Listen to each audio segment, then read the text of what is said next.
Okay, so we are on to Unit 3, Lesson 1, Solving Linear Systems by Graphing. So in the last unit, we worked a lot with graphing lines, one at a time. In this lesson, we are going to graph lines two at a time and find out what the solution to that system is. So a system of equations is two or more equations, and the solution from a graph is the point where those equations represented as a graph would intersect. So these two lines, where they intersect, is their solution. So finding the solution to this system is going to require us to graph. So I'm going to show you how to graph and how to check your solutions. So to graph this first equation, and you can think of them as equation 1 and equation 2, that's fine.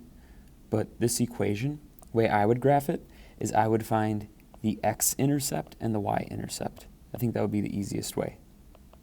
So the x-intercept is when y is 0, which would give me an equation of 4x equals 4, or x equals 1. So that's just me substituting 0 for y, finding the x value when y is 0.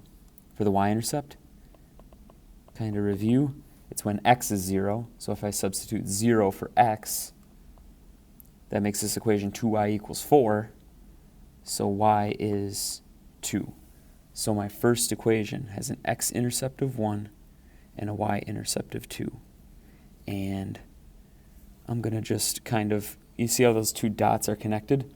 That represents the slope. I could create the rest of the line by counting that slope and continuing that line, because I'm not very good at drawing straight lines,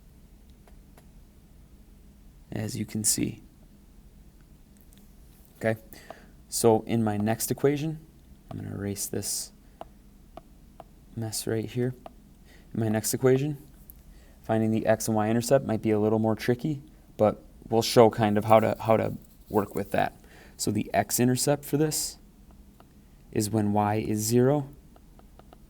So that's 2x equals 10.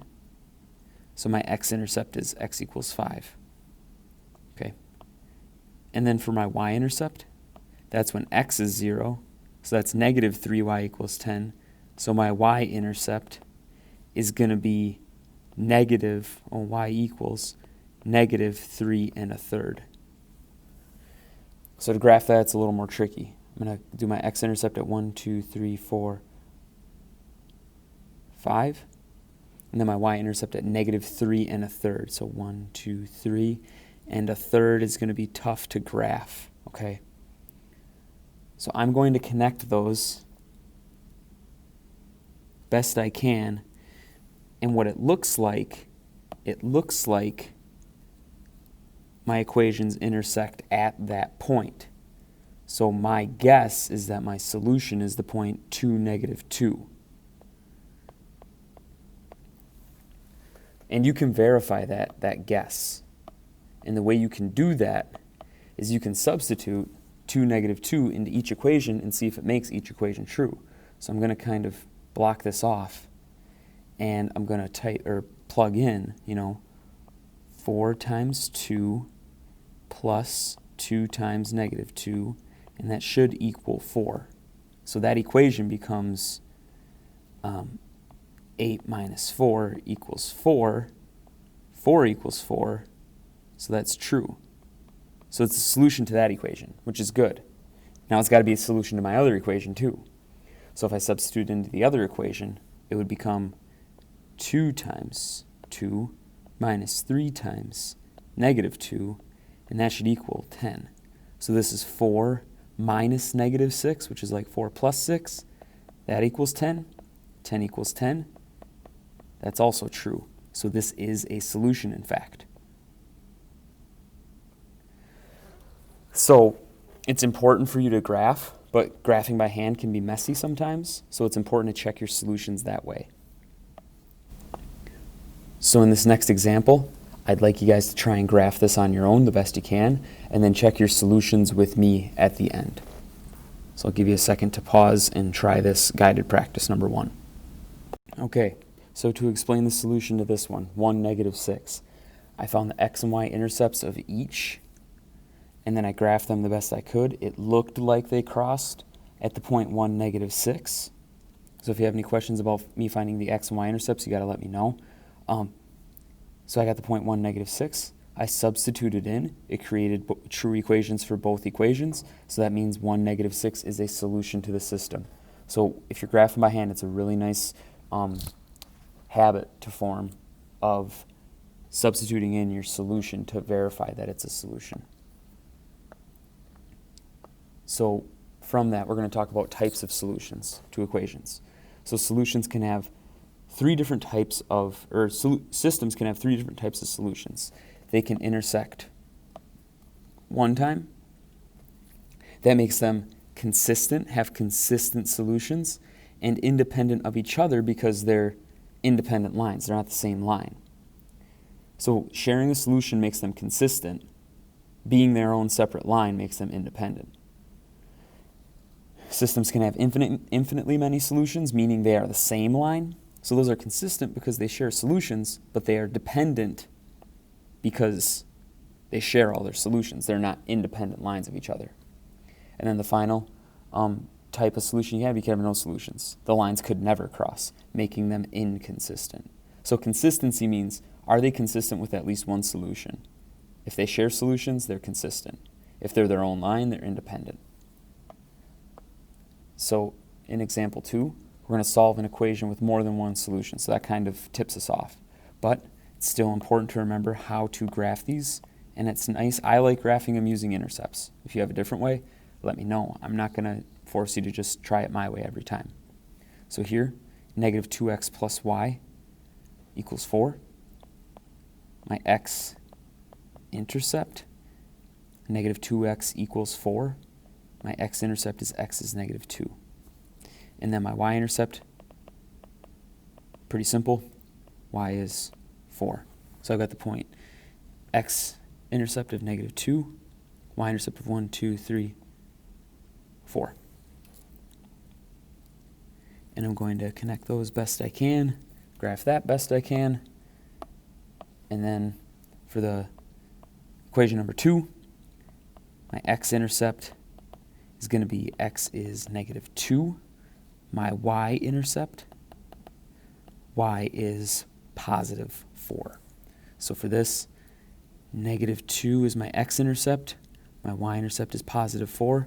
Well, if you look at that, these equations are overlapping each other. So what I would say for this is that these solutions, this system has, and I'm going to use the infinity symbol, it's sideways 8. This has infinite solutions. These equations, or this system, is consistent because they share solutions, and it's dependent because they are not unique lines. So that's an important thing right now, is to know infinite solutions means they cross always. They're the same line. So moving ahead, we're going to find one with no solutions and what that looks like. So my first equation, x-intercept, it's going to be x is negative 4. My y-intercept, y is 2. So I'm going to graph each of those.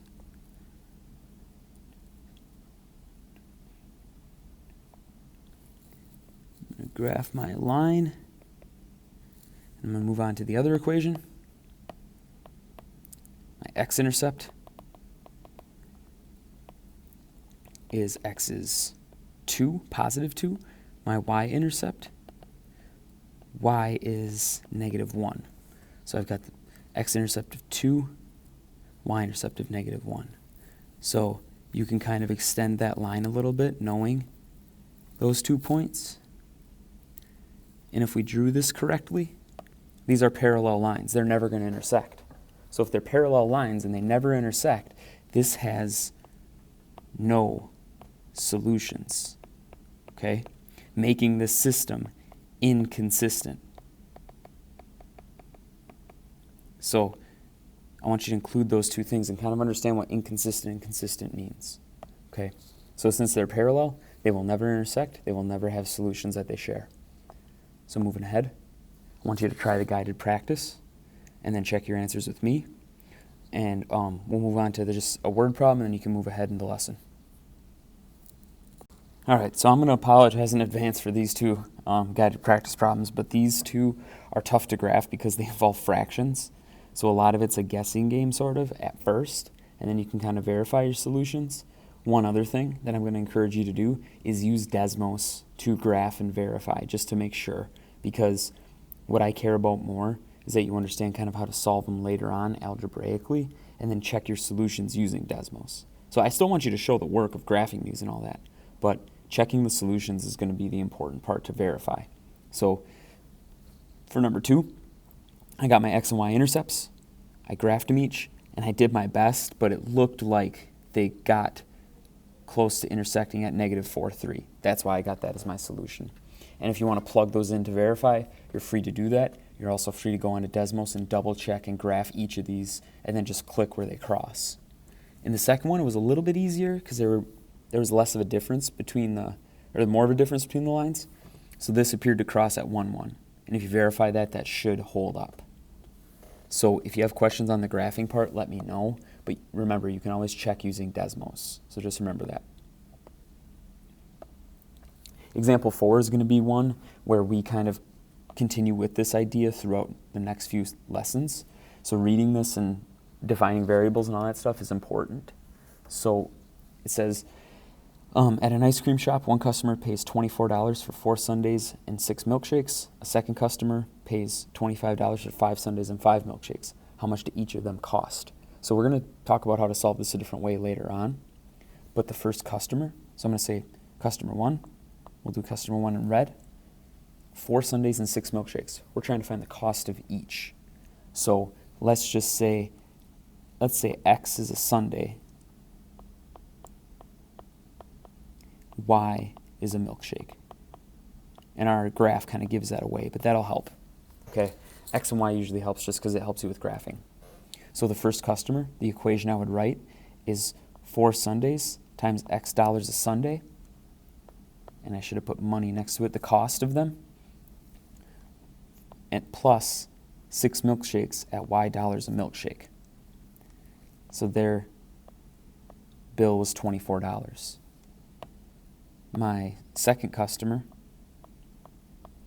it's a similar equation, 5 sundaes at that same X dollars a sundae plus 5 milkshakes at Y dollars a milkshake, and that costs that customer $25. So to graph each of these, the X and Y intercept should be a little clearer here. It's basically saying if this customer only bought sundaes,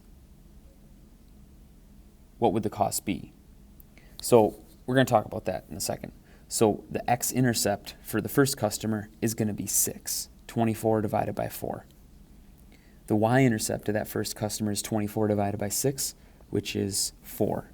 And I'm going to connect those two.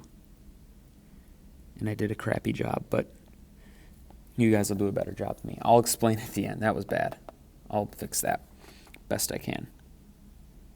That's a little better. Okay, so second customer. For the second customer, x and y-intercept are the exact same amount.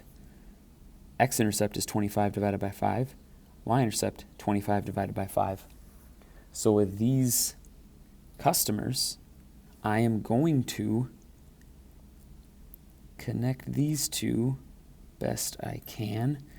And my graphing skills leave a lot to be desired right now. If I would have done a better job, it looks like they cross right around here. So I'm going to guess that it's x is 3, y is 2, okay? And you can verify, remember. So I think about it, 4 times 3 is, so if I'm plugging this into the first equation, 4 times 3 is 12, 6 times 2 is 12, 12 plus 12 is 24. It works for that first equation. Second equation, 5 times 3 is 15, 5 times 2 is 10. Those add together to equal 25. So it does check out. So a sundae is $3. A milk shake would cost $2 in this situation. So that's why I talked about verifying it is important. But writing the equation is much, much more important in my opinion. So I'm going to have you guys try the same situation, but with different prices, and then you can check your answer with me in a few seconds. Okay, so to finish this off, I graphed each of these, and I apologize that the first equation, it goes off the grid a little bit. Again, check these with Desmos, that might help. But I got it where I figured these crossed at 3, 4. I tested that, and it worked. So in this case, a sundae is $3, and a milkshake was $4. So writing the equation is the more important part. The graphing, we'll get that down. So I'm going to have you guys move on to the next part of the lesson, which is going to be practicing some of this, and then I'll have you kind of move on to the checkpoint.